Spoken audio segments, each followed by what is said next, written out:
after following the directions on how to do the book cover, I went ahead and drew my design on my master pattern. Since it was cross-scored, I was able to transfer that design from top to bottom.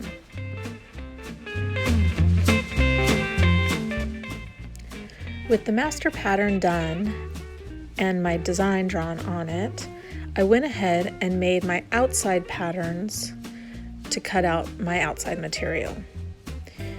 So I've divided it up into 3 separate patterns.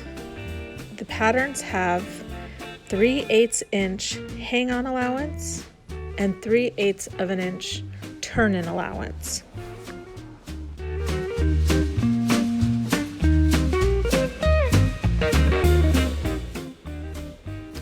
And they fit together like so.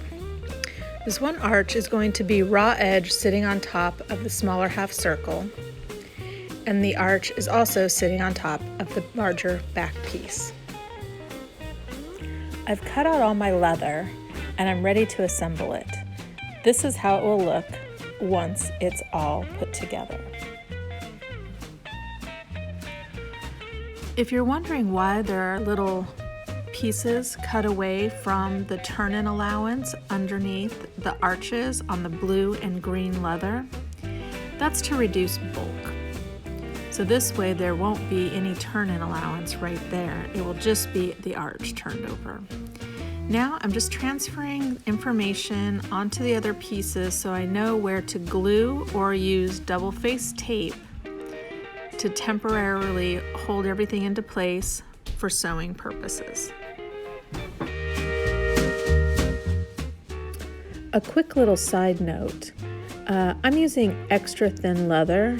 If your leather is not super thin, you will need to skive any part that has hang-on or turn allowance.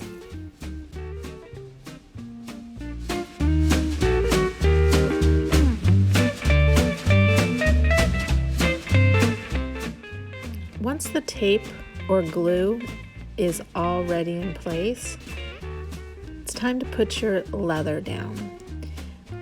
When you're laying this on here, you want to make sure that it doesn't buckle or pleat. You want to get it as flat as possible. So that's why you don't want to use permanent cement. You want to be able to take it back and replace it so you can get it nice and smooth.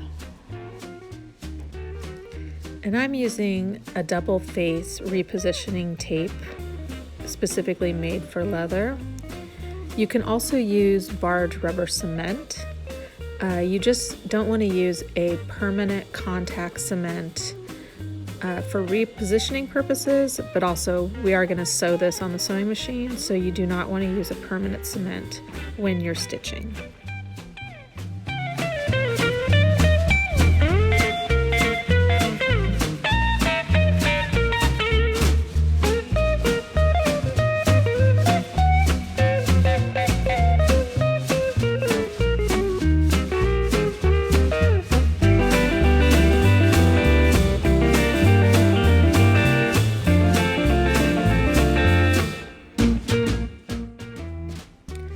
And not quite a dramatic reveal, but here is all the leather pieces taped into place. Again, you can use rubber cement. So everything's taped into place and ready to be stitched.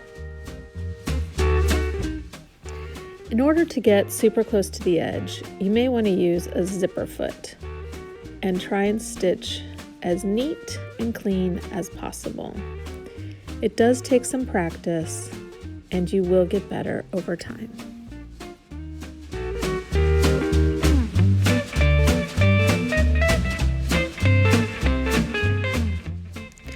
So I've drawn on the back side where to line up my bonded leather, which I did put foam on it. You can use foam or Pellon to pad it. And the reason I did this is I don't want to solid cement it to the bonded leather because you will see the lines of the hang-on allowance.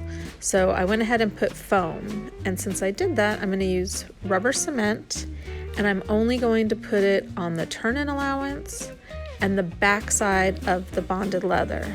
No rubber cement on the foam or felt. It will dent it. So you want to make sure that you do not get any rubber cement on the foam or felt if you're using it.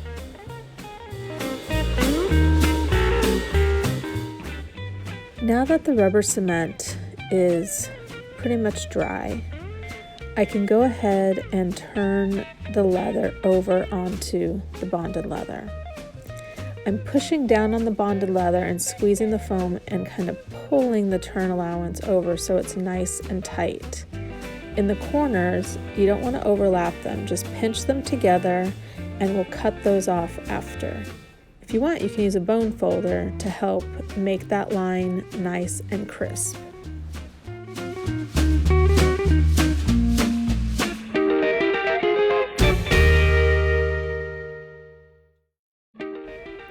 So I'm happy with how it turned out. Now I'm going to go ahead and cut these corners off. So pinch them really tight and cut really close to the edge.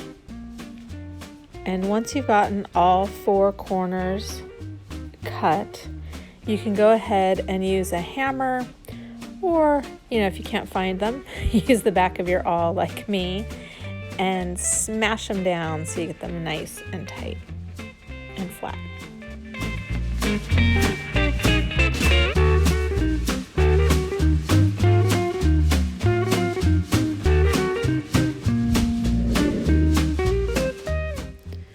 So the last step is to put the sleeves on and sew around the outside edge.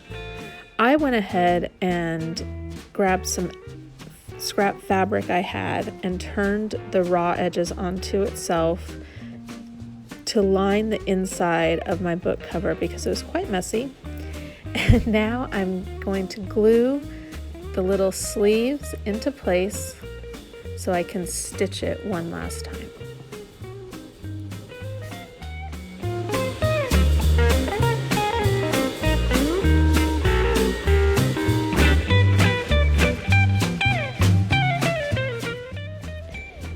You can see here that my fabric doesn't reach all the way to the edge, and that's fine, and I really don't want it to. The sleeves will cover that little bit, and this way I don't have to worry about raw edge of the fabric coming out on the edge.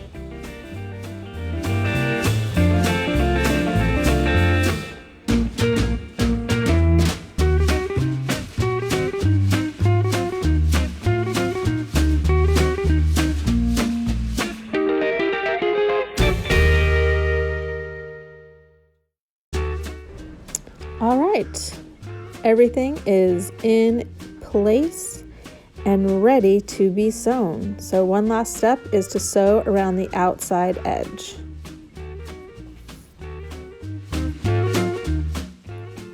Voila, all done, just like that. It's like magic.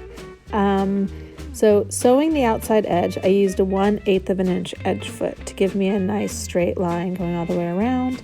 Now you can just kind of go in there and make sure your sleeves aren't stuck together, and then you have your nice little book cover, or in my case, an index card holder.